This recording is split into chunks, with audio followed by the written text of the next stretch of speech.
Hi guys, welcome back. I am Vivek Singhal from tradingwithvivek.com।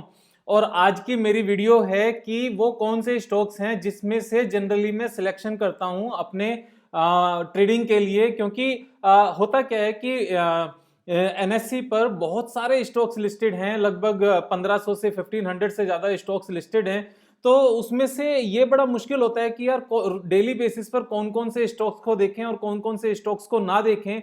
तो मैं generally क्या करता हूं कि उन कंपनीज के परफॉर्मेंस के बेस पर और उनके रिजल्ट्स के बेस पर या उनके बिजनेस के बेस पर और उनके टेक्निकल चार्ट को मैं लगातार देखता रहता हूं। तो मैंने क्या किया हुआ है, उनके बिजनेस के बेस पर, उनके जो बैलेंस शीट्स हैं उनके बेस पर दो ग्रुप बनाए हुए हैं। और वो दो ग्रुप में मैं लगातार उनको डेली दिन में कई बार देखता हूं। और ओवरऑल जो 500 चार्ट्स हैं, जो निफ्टी 500 हैं, उनको मैं दिन में कम से कम एक बार जरूर देखता हूं कि जो मेरे ये दो ग्रुप हैं इनसे अलग भी अगर कोई मुझे स्टॉक नजर अच्छा आता है जो कि टेक्निकल चार्ट के बेस पर अच्छा होता है, तो उसको फिर बैक टेस्टिंग करके उसमें टेक्निकल चार्ट पैटर्न्स ने कैसे काम किया और कैसे नहीं किया उस चीज को चेक करके हम अपने दो ग्रुप से अलग भी अगर कोई चीज अच्छी लगती है तो उस पर भी काम कर सकें। जैसे मैंने बताया था कि अपने रूल्स कब तोड़ने हैं ये हमें पता होना चाहिए। अपने रूल्स हमें सिर्फ उस केस में तोड़ने चाहिए जहां पर जो अपॉर्चुनिटी है वो उतनी बड़ी है कि उसको छोड़ा नहीं जा सकता। सिर्फ उसी केस में अपने रूल्स को तोड़ना चाहिए।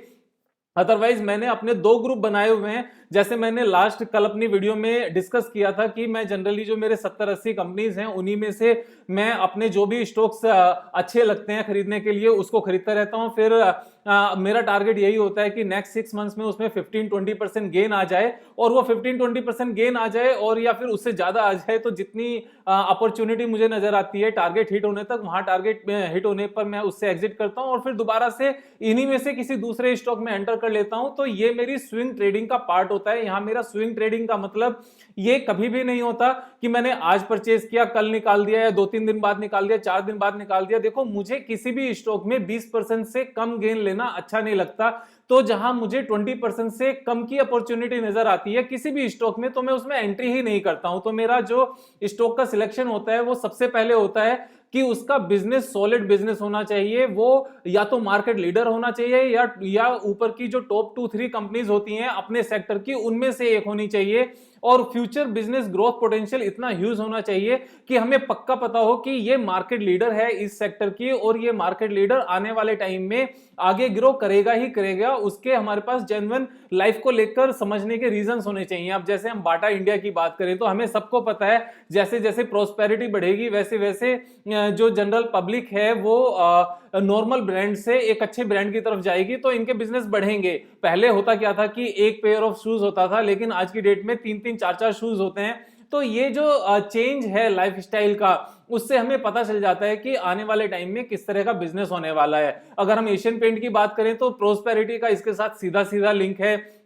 जैसे जैसे हमारी इनकम बढ़ेगी वैसे वैसे हम ज्यादा बेटर क्वालिटी का पेंट भी करेंगे। और जिनके कच्चे घर हैं शायद वो भी हल्का पेंट करना शुरू कर देंगे, और जिनके पक्के घर हैं लेकिन पेंट नहीं हुआ वो भी पेंट करना शुरू कर देंगे। और ये कंज्यूमेबल चीज है, कोई ऐसा तो है नहीं कि एक बार पेंट कराया तो 20 साल की छुट्टी हो गई। ये लगातार होता रहता है क्योंकि ये खराब होता रहता है। तो ये इस तरीके से हमने बिजनेस सेंस को समझना है, जनरल लाइफ को लेकर बिजनेस को समझना है कि अगले 20 साल तक कौन सी कंपनी अच्छा ग्रो करती रहेगी। काम करती रहेगी अलग चीज है, और ग्रो करती रहेगी वो एक अलग चीज है। तो यहां पर ग्रोथ होनी चाहिए और अच्छी ग्रोथ होनी चाहिए, और वो हमें श्योरिटी होनी चाहिए कि हाँ, अगर हम लाइफ को समझें तो ये तो ग्रोथ होनी ही है। उस तरह का हमारे अंदर से आवाज आनी चाहिए। तो उसके बिजनेस के बेस पर हमने कंपनीज को सिलेक्ट किया। उसके बाद में जो सेकंड फिल्टरेशन किया वो किया फाइनेंशियल्स के बेस पे। अब इनके जो ये हमने बिजनेस सिलेक्ट किए, कंपनी सिलेक्ट की, उसके बाद में सेकंड पोर्शन हमारा बैलेंस शीट का आता है, P&L स्टेटमेंट का आता है कि इनकी बैलेंस शीट कितनी अच्छी है, क्या ये जीरो डेट कंपनी है, क्या इनकी रिटर्न ऑन कैपिटल एम्प्लॉयड अच्छी है,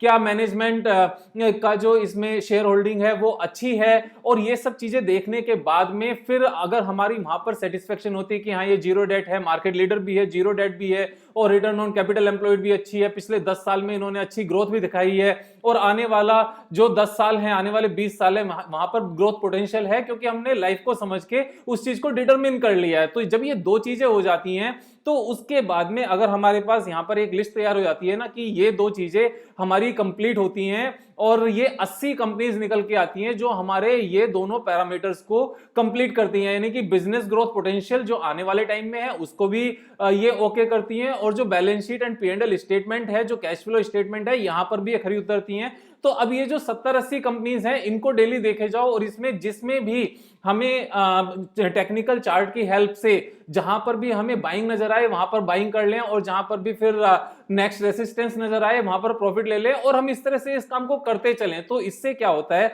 एडहॉक बेसिस पर डिसीजन लेना थोड़ा सा जो मुश्किल होता है ना, अदरवाइज तो यहाँ पे आसान हो जाता है कि हम यहाँ पर कोई भी एडहॉक बेसिस पर डिसीजन नहीं ले रहे हैं, यहाँ पर हम एक सिस्टमेटिक अप्रोच के हिसाब से चल रहे हैं। देखो जैसे मैं आपको बताता हूं कि हमारी जो क्रिकेट टीम होती है, तो क्रिकेट टीम में खेलते तो 11 प्लेयर हैं, 11 प्लेयर्स खेलते हैं, लेकिन एक्चुअल में वहां पर जो टीम के पार्ट होते हैं वो 30-40 प्लेयर्स होते हैं, वो सिर्फ 11 प्लेयर्स नहीं होते, और वो लगातार प्रैक्टिस कर रहे होते हैं। और फिर उनमें से सिलेक्शन किस बेस पर होता है, 30 प्लेयर्स में से 11-11 प्लेयर्स कौन से खिलाने हैं, वो सिलेक्शन होता है कि उन्होंने T20 खेलना है या टेस्ट खेलना है या वनडे खेलना है, और कौन सी क्रिकेट टीम के साथ उनको खेलना है। तो इसके बेस पर, इन सारे पैरामीटर्स के बेस पर उन 30-40 कंपनीज में से सिलेक्शन किया जाता है 11 प्लेयर्स का, और उनको खेलने के लिए बुलाया जाता है और उनको खिलाया जाता है। तो सेम तरीके से हमने क्या करना है, मार्केट की सिचुएशन को देखते हुए, और मार्केट अभी बुल ट्रेंड में है या नीचे की ट्रेंड में है या साइडवेज है,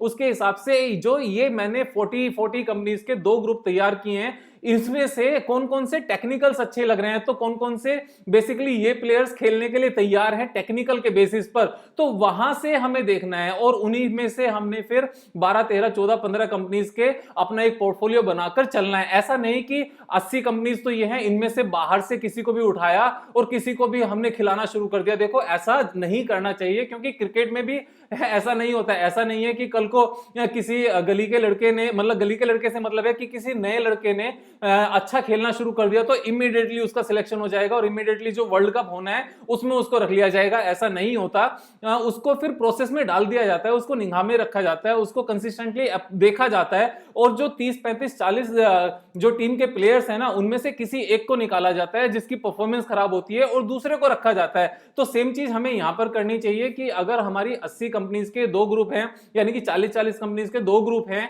तो इनमें से अगर हमें बाहर से किसी एक को लाकर इसमें रखना है ना, तो इनमें से किसी एक को निकालना चाहिए। अदरवाइज क्या होगा, ये ग्रुप इतना बड़ा हो जाएगा कि फिर तो यही हो गया कि फिर तो 1500 कंपनीज में से ही चेक कर लो यार डेली बेसिस पर, वो लेकिन वो फिजिबल नहीं होता, वो प्रैक्टिकल अप्रोच नहीं है, क्योंकि डेली बेसिस पर सभी की बैलेंस शीट नहीं देखी जा सकती, डेली बेसिस पर सभी के बिजनेसेस नहीं समझे जा सकते, उतना टाइम भी नहीं होता है। तो मैंने यहां पर 2 ग्रुप बनाए हुए हैं, V40 एंड V40 नेक्स्ट, मैंने इसको 2 नाम दिए हुए हैं। तो जो यहां पर अगर आप देखोगे तो V30 लिखा हुआ है, पहले मैंने इस ग्रुप को V30 मतलब 30 शेयर्स रखे हुए थे, लेकिन उसके बाद में 10 शेयर्स इसमें और ऐड कर दिए हैं। और V40 नेक्स्ट, वो जो नेक्स्ट कंपनीज हैं, तो ये जो V40 फर्स्ट वाली जो कंपनी है, इसमें बेसिकली निफ्टी और बैंक निफ्टी को तो मैंने इसलिए लिया हुआ है कि जिससे मैं इंडेक्स को भी डेली बेसिस पर देख सकूं कि कहां पर किस तरीके से चल रहे हैं। और उसके बाद में जो ये सारी कंपनीज हैं, ये सारे मार्केट लीडर्स हैं, और जनरली इन सारी V40 में लार्ज कैप कंपनीज हैं।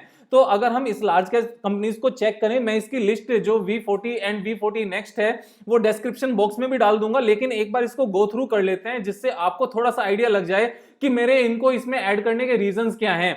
तो जैसे एबट इंडिया है, फार्मा कंपनी है, अपने सेगमेंट में मार्केट लीडर है। एक्सो इंडिया है, पेंट कंपनी है और इंडस्ट्रियल पेंट में मार्केट लीडर है। एशियन पेंट हम सबको पता है मार्केट लीडर है। बजाज फिनसर्व इंश्योरेंस में मार्केट लीडर है। बजाज फाइनेंस ये एक मार्केट लीडर है कंज्यूमर फाइनेंस में। बैंक बीज, ये जिसको भी अगर बैंक का निफ्टी लेना होता है, तो अगर उसको शेयर की तरह से बिना मार्जिन के लेना है तो बैंक बीज बैंक निफ्टी का ETF है। उसके बाद में डाबर, फिर Bata India, Berger paint, Britannia, Colgate Palmolive, Gillette, Glaxo pharma और गोल्ड बीज। अगर किसी को गोल्ड में इन्वेस्ट करना है तो गोल्ड ETF में इन्वेस्ट कर सकता है, जो कि गोल्ड बीज है यहाँ पर। Havells, HCL tech, HDFC limited, HDFC AMC, HDFC bank, HDFC life, Hindustan Unilever, ICICI bank, ICICI general insurance, Infosys, ITC, Kotak bank, ICICI Prudential life insurance. उसके बाद में Marico, Nippon asset management India, Nestle India, Nifty 20, ये निफ्टी 20 है, ये निफ्टी का ETF है। और page industries, proctor and Gamble health and hygiene, Pidilite, Sanofi, TCS, Pfizer, Titan, Whirlpool and liquid बीज की जब किसी को कुछ भी समझ ना आए और मार्केट में कुछ भी चीज सस्ती ना मिले तो उस पैसे को लिक्विड बीज में डाल देना चाहिए। लिक्विड बीज हमें जनरली 6% का डिविडेंड देता है साल का, और ये रेगुलर बेसिस पर होता है। जितने नंबर ऑफ डेज हम इसमें पैसा रखते हैं उतने डेज का ये हमें डिविडेंड दे देता है, और तो आधा % महीने का मिल जाता है। और अच्छी बात ये है ये टैक्स फ्री होता है। तो ये तो हमारे 40 कंपनीज हैं जो बड़े साइज की हैं। इनमें जनरली मैं क्या अप्रोच लगाता हूं, इसमें जनरली मेरी अप्रोच रहती है कि जो भी 200 दिन के 200 डेज मूविंग एवरेज के नीचे आ जाए उसमें 10% में पैसा लगा दूं, और जब वो लाइफ टाइम हाई की तरफ आ जाए या 20% गेन दे दे तो मैं उसमें प्रॉफिट बुक कर लूं। तो इसमें अप्रोच मेरी बड़ी सिंपल होती है। लेकिन जो नेक्स्ट मेरी V40 कंपनीज की जो नेक्स्ट लिस्ट है उसमें मैं इस अप्रोच को इसलिए नहीं लगा पाता क्योंकि वो इतनी बड़ी कंपनीज नहीं हैं, और एक दो कंपनीज उसमें थोड़ी सी सिक्लिकल नेचर की हैं। तो उसमें मैं जनरली चार्ट पैटर्न साथ में देखता हूं, और चार्ट पैटर्न के साथ में बाकी चीजें भी मैं देखना शुरू करता हूं कि उनके रिजल्ट्स हमेशा अच्छे आ रहे हैं या नहीं आ रहे हैं, उनके जो रिसेंट वाले जो क्वार्टर के नंबर्स हैं, जो प्रॉफिट और रेवेन्यू हैं वो हाईएस्ट एवर है या नहीं है। जैसे जिस बेसिस पर मैं आजकल वीडियोस बना भी रहा हूं, आपने देखा भी होगा, तो मैं इसमें एक बार बता देता हूं। 3M इंडिया अपने सेगमेंट में मार्केट लीडर है। एस्ट्राजेनेका ये जो वैक्सीन मेकर है एक अच्छी बड़ी, और अवंती फीड मार्केट लीडर है। बजाज होल्डिंग कंपनी है आपके, Bajaj Finserv and Bajaj finance की। Bayer crop science market leader है। बोश अपने सेगमेंट में मार्केट लीडर है। कैप्लिन पॉइंट एक मिड कैप फार्मा कंपनी है लेकिन इसके फाइनेंशियल्स और इसकी ग्रोथ अमेजिंग है। सेरा मार्केट लीडर है। डिक्सन मार्केट लीडर है। आयशर मोटर मार्केट लीडर है। Equitas bank and Equitas holding, ये दोनों जो एक नया सेक्टर निकलकर आया है जब से आरबीआई ने स्मॉल फाइनेंस बैंक को लाइसेंसेस दिए थे, 7-8-9 बैंकों को लाइसेंस दिए गए थे उस टाइम पर। तो ये अमंग द मार्केट लीडर, इनकी अच्छी खासी ग्रोथ है, बहुत अच्छी ग्रोथ है, और इनकी आने वाले टाइम में बहुत अच्छी ग्रोथ नजर आती है। तो ये मैंने न्यू एंट्रेंट्स हैं आप कह सकते हो। एरिस लाइफ साइंस एक बहुत अच्छी कंपनी है, मिड कैप और स्मॉल कैप फार्मा में ये आती है, इसकी ग्रोथ बहुत अच्छी है, फाइनेंशियल्स वगैरह सब अच्छे हैं। फिनोलेक्स केबल अपने में मार्केट लीडर है। फाइन ऑर्गेनिक अपने सेगमेंट में मार्केट लीडर है। आप इसकी वेबसाइट वगैरह जाकर देखना, बहुत ही अच्छा इसका निश प्रोडक्ट है, बिल्कुल अपना सेगमेंट है। Godrej consumer product, Honeywell automation, ICICI securities, Johnson Hitachi control appliances. तो जो हिटैची के प्रोडक्ट्स आते हैं वो इसी के हैं। Kansai Nerolac, Lalpath, doctor Lalpath lab, McDowell is basically United Spirit, और MCX, Oracle financial services, Polycab ये इलेक्ट्रिकल्स के प्रोडक्ट्स बनाते हैं, इलेक्ट्रिकल्स में हैं, स्विचेस वगैरह बनाते हैं और अपने आप में बहुत मार्केट लीडर हैं। Radico Khaitan, Rajesh export, Relaxo, Sheela foam securities and intelligence services, Sun TV, Symphony and tasty bite, TeamLease, T T K Prestige, Ujjivan small finance bank, V guard, Vinati organics, VIP। Almost मैंने इनमें से बहुत सारे, मैं अगर आपको बताने लगूं तो कम से कम 70% कंपनीज की मैं ऑलरेडी स्टॉक एनालिसिस करके अपने चैनल पर वीडियो डाल चुका हूं। अगर आपको इन कंपनीज के बारे में कुछ भी डिटेल में देखना है ना तो जाके मेरे चैनल पे सर्च करना। ऑलमोस्ट 60-70% कंपनीज को मैं आउट ऑफ दीज 80 कंपनीज में ऑलरेडी कवर कर चुका हूं, और जो बाकी कंपनीज हैं मैं आने वाले टाइम में एक एक करके इन सबको कवर कर लूंगा। और इनसे भी ऐसा नहीं है कि इनसे अलग अच्छी कंपनीज नहीं है, देखो ऐसा बिल्कुल भी नहीं है। लेकिन जब हमें एक लिमिटेड ग्रुप बनाना पड़ता है तो किसी को तो हम एंटर करेंगे। अब अगर हमने एक कंपनी को एंटर किया दूसरे को छोड़ दिया तो ये क्वेश्चन आ जाता है कि दूसरे को क्यों छोड़ा। लेकिन अगर उसको एंटर करा के दूसरी किसी को निकाल देते तो फिर ये क्वेश्चन आता कि उसको क्यों निकाल दिया। तो ऐसे तो निफ्टी में मतलब NSE में 1500 कंपनीज में अच्छा खासा काम होता है, और निफ्टी 500 तो मैं डेली बेसिस पर देखता ही हूं। तो इस तरह से इनके चार्ट को इस तरीके से चेक करना बड़ा आसान होता है। तो मेरा पर्पस था, जैसे मैंने बताया था, कि ये इस लिस्ट को आपके साथ शेयर करूं, और इन पर्टिकुलर 80 कंपनीज की लिस्ट की काफी जो व्यूअर्स हैं उन्होंने कमेंट्स में लिखकर काफी इसको डिमांड भी किया था कि हमें एक बार बताओ विवेक भाई, सो दैट हम भी इसी कंपनीज के बेस पर थोड़ा सा बेटर कर सकें, और एक जो आपने वर्किंग ऑलरेडी की हुई है ही उसको हम देख सकें, और इनमें से जब भी हमें मौका लगे सीखकर उसमें स्टॉक सिलेक्शन करके ट्रेडिंग कर सकें। तो आज की मेरी वीडियो इसी बेस पर थी। आप अपनी जो स्टॉक्स की लिस्ट है उसको अपने हिसाब से बना सकते हो, और इसमें से किसी को निकाल सकते हो, दूसरे को किसी को रख सकते हो, तो ये पूरा आपके ऊपर डिपेंड करता है। लेकिन मेरा पर्पस ये था कि इस लिस्ट को मैं दिन में 2-3-4 बार देख लेता हूं कि किस स्टॉक में क्या हो रहा है। और जो 500 शेयर्स की लिस्ट है, मैंने आपको पहले भी बताया था, वो निफ्टी 500 की मैंने अलग से लिस्ट बनाई हुई है, और ये तो मैं दिन में एक बार तो कम से कम देखता ही हूं, 2 बार कभी मौका लगे टाइम के हिसाब से तो देख लेता हूं। लेकिन कभी भी ऐसा नहीं होता कि मैं इस पूरे 500 जो शेयर्स की चार्ट्स हैं एक एक करके मैं बिना देखे सो जाऊं, क्योंकि मेरा मन नहीं मानता कि यार एक बार तो देखना ही है। तो ये एक हैबिट हो गई है, और उस हैबिट के रिजल्ट्स भी बड़े अच्छे हैं, क्योंकि यहीं से अच्छे टेक्निकल चार्ट्स निकल के आते हैं।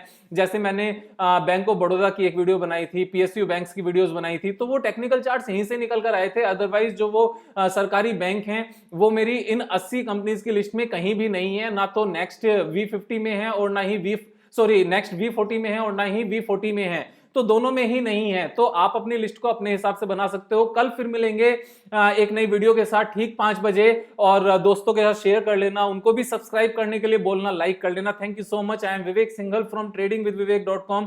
Have a nice day.